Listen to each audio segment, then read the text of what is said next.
kay Christine. Good morning, say good morning from Dubai. Hello, good morning. Good morning. Good morning po. Yeah. Ayan, hello sir. Let's introduce the cast and the director of Made in Malacanang.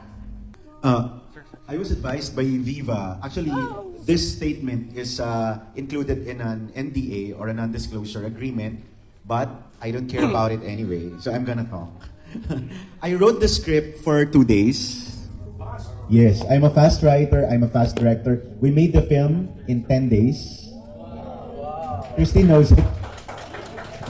Yes. Yes, so I wrote this, you know what? Ang matagal talaga is kausapin ang pamilya Marcos. Mas matagal ko pang silang kinumbinse to do the film than writing it. I'm a fast writer. I already know what I want to show. I've been with Senator Amy for like 6 months already, and gauging her in most of her talks and most of our talks, the personal talks, it's very hard for the Marcoses to open up something that is about a traumatic part of their life. Whenever I sit down with one of the Marcoses, inevitably tears will fall, and the emotions were just so overflowing. The process would be, the very difficult part is getting all the facts. Writing it was so easy. Directing it was so swiftly done because I have a roster of fine Filipino actors. When Senator Amy finally said yes, she already said, if I'm going to say yes, it should be CRISTINE Reyes. And I'm sure sa mga nakapanood, alam nyo na kung bakit, di ba? So, Wow. so those were the only things that I have to put into consideration. Imelda Marcos would want Rufo Gutierrez, and Senator Amy Marcos really wanted Christine to play her. It's not hard for you to make something if it is about the truth. No, it's not hard to write about the truth. Truth is always relevant no matter how many years it has been tried to be buried.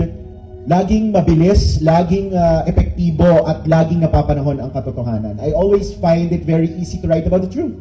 Because sabi nga nila, pag nagsisinungaling ka, sobrang hirap ng consistency, sobrang hirap ng kailangan mong mag-memorize at magsaulo. Pero pag nagsasabi ka ng totoo, napakadaling magsalita. Ganon din pag magsulat. So I always believe that when you are fighting, writing, filming about the truth, it's gonna be a breeze. And given the blessing of Viva to cast Cesar Montano as Ferdinand Marcos, his son Diego as Bongbong, Rufa as Imelda, the three Yayas, Carla Estrada, Elizabeth Oropesa, and Beverly Salviejo, together with Calbelino and Kiko Estrada. And of course, the magnificent performance of Christine Reyes did all the job. So it's not a monopoly. It's about them also. Thank you. You know what? It's so hard to convince Senator Amy to go on. To tell you all honestly, aside from being a director, I'm a marketer as well. So when Len series in Vincentiments garnered 50 million accumulated views in Facebook and YouTube, I finally had an idea that it has a following. And Marcos is really in fashion again. That as a marketer, and a mukhang pera, I already learned na sabi ko, aba may market. Sabi ko, Senator, would you want to do a movie? And then she said, no, sabi niya. Because you know what, ma'am? Doing Len series is against President Bongbong's campaign strategy. So ayaw talaga ng kapatid niya. But being the devil's advocate that I am, I told Senator Amy, we should go for it.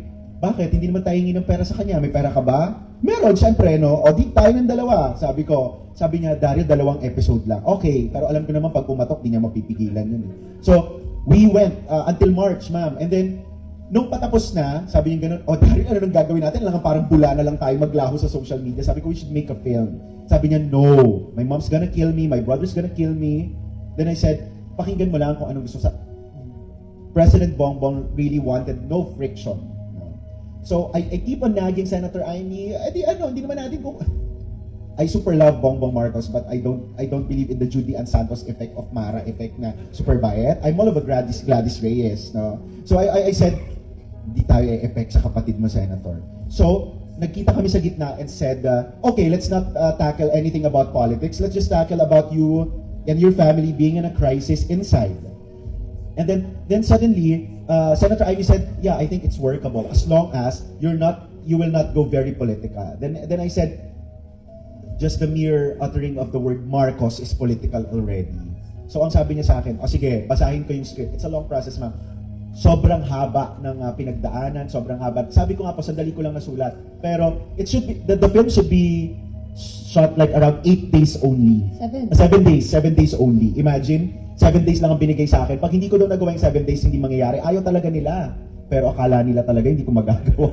So, sabi ni Marcoses, sige, 7 days. Pag hindi mo nagawa, you know, they're very awesome. They are very particular with the number 7. Even the late President Marcos, very particular with 7. So they said, if you finish it in 7 days, then that's a sign that we push through. So I'm in my 5th day, and I'm about to finish 7. May drama na si Senator Amy para tumagal lang shoot. Parang she doesn't like the very political notes of the film. Then I said, no, we need to show it. We need to show, you know, the bulk of money in balikbayan boxes at the start of the film. So why? So that we can show the people talaga what it's for. So ma'am, the real reason why Made in Malacanang was conceived is number 1, it's business for me and for Viva. That's what I mean.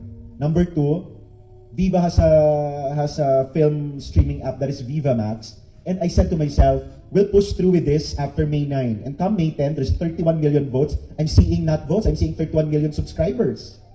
So I said, if we can translate votes to subscription, then it's gonna be a happy birthday to me every day. Then Viva said, kausapin mo si Senator Amy, because Senator Amy and Boss Vic are very good friends. They've been producing Metropop, Himala, Oro Plata Mata, and all other anti-Marcos films.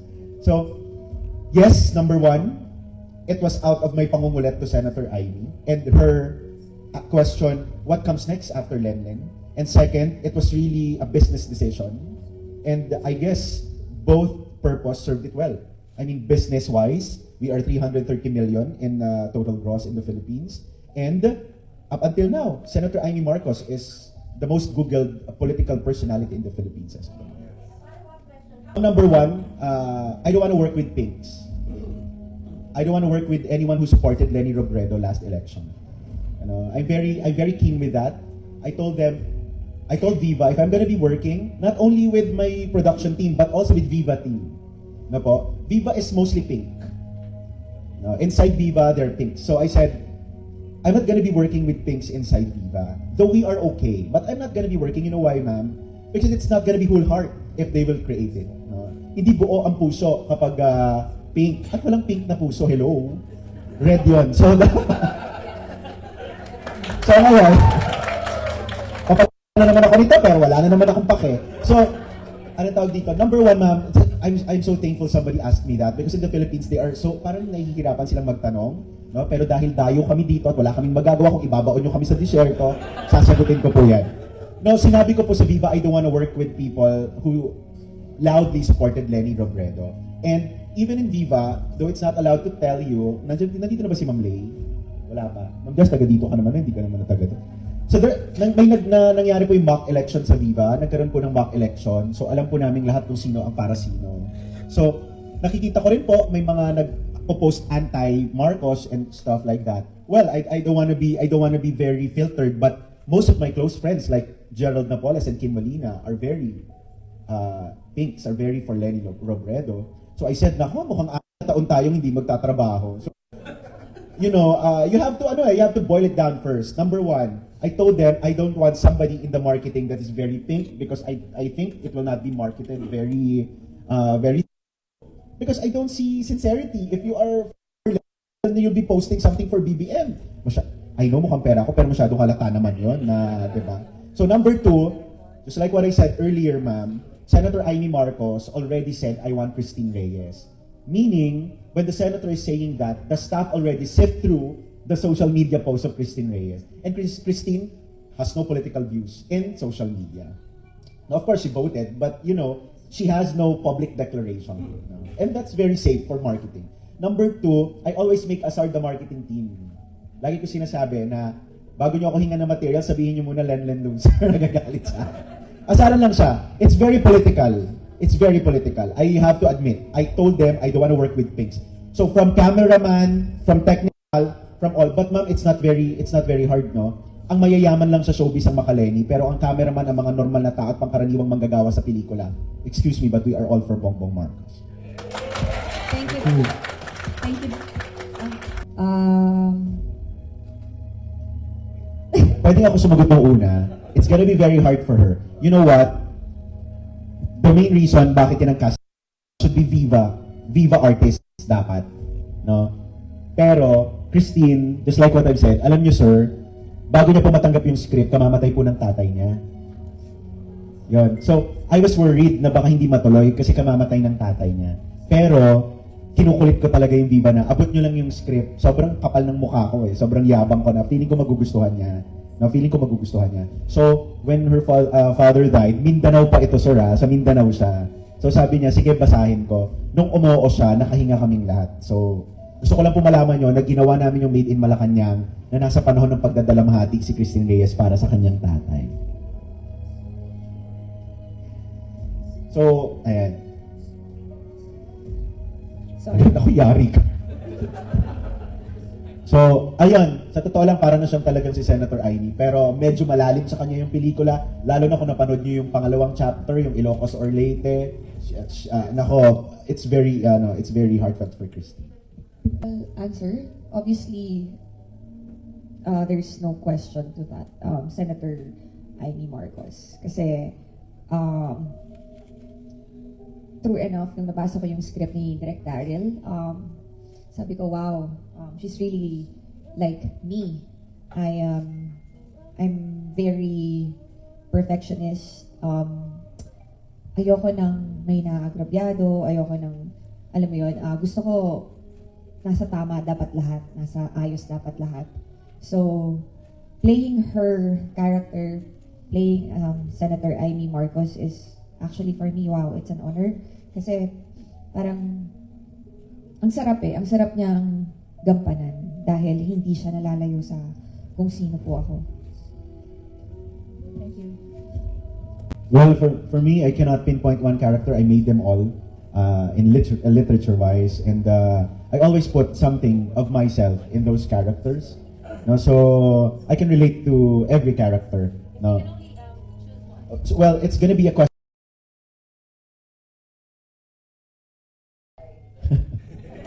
Biday! Yeah, siguro, well, hindi ko alam.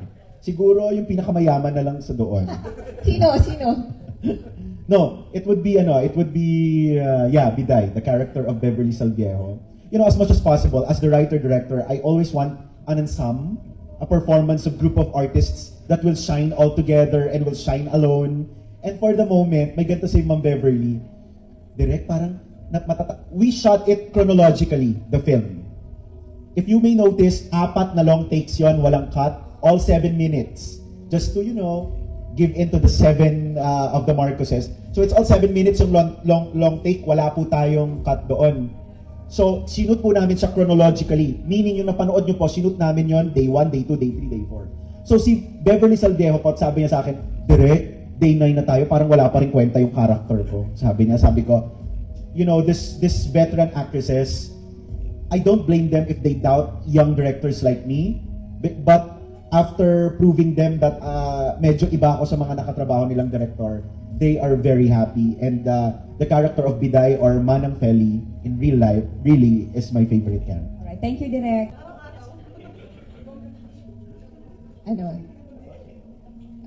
Specifically po ba dito sa film? So far, wala naman po ako natanggap na bashing or cancel something. Wala naman po. Hindi ko alam kung bakit. Siguro pinoprotektahan ako ng taas. I don't really know. Easy question, easy answer. Siyempre, yung mas nalalapit sa sarili ko, yung pagiging totoo lang po. Yun. Thank you, Christine. Next, Philippine. The real running time of the film is 3 hours. Sabi ni Senator Aimee, ano to, Titanic? Sabi ko, pero to tell you all honestly, pag napanood niyo yung buong 3 hours, hindi pa rin kayo mabobore. No? There are a lot of deleted scenes. A lot. Because the Marcoses don't want any friction. They deleted many scenes. So, sabi ko, okay, gawin na lang natin sa director's cut, which is a 3-hour film in Viva Max. So you have to wait for it. Thank you, Direk. Made in Malacanang is the Made in Malacanang is the nicest of them. I mean, it's the kindest. It's the most mabait out of those three trilogies. It's like testing the waters. No? And as we tested, the Filipino is interested. MiM is about the last 72 hours.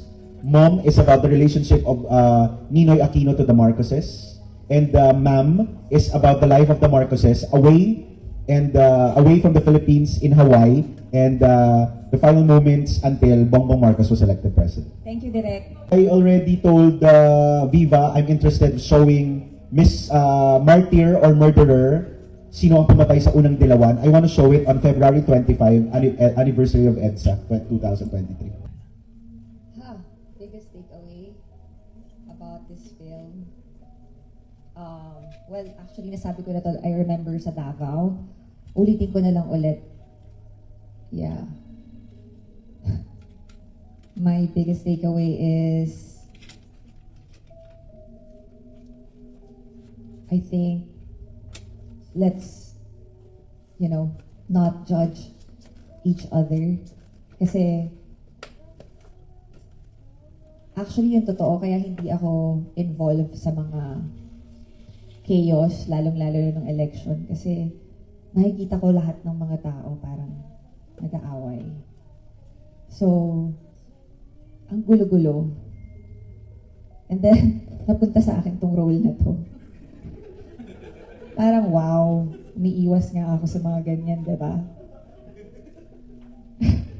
Sabi ko, ano to?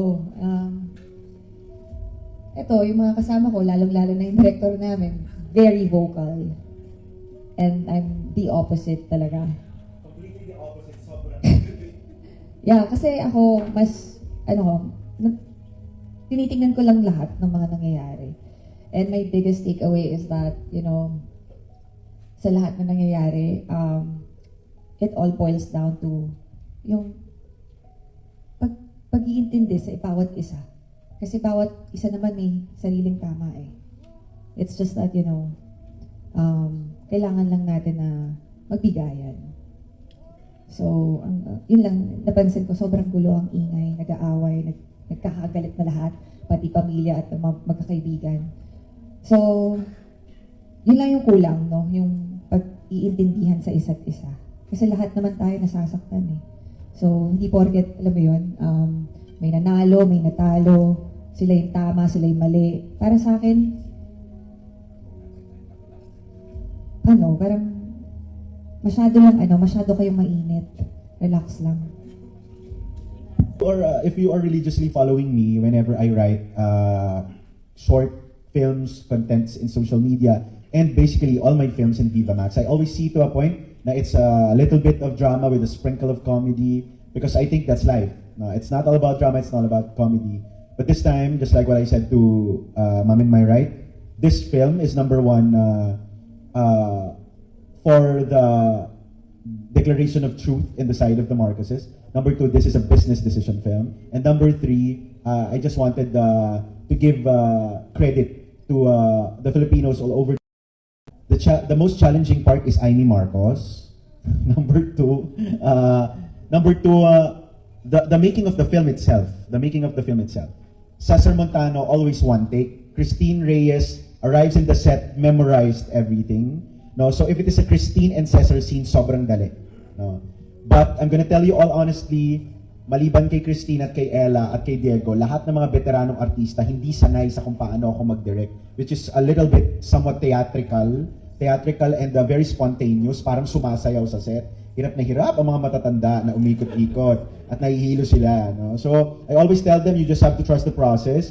That's basically the hardest part of doing the film, to adjust our veteran and awarded actresses to be a little mellow and not to be very, very aggressive when it comes to filming. Medyo hindi ako aggressive sa mga kinasanayan nilang awarded directors eh. So basically, that's the most difficult part.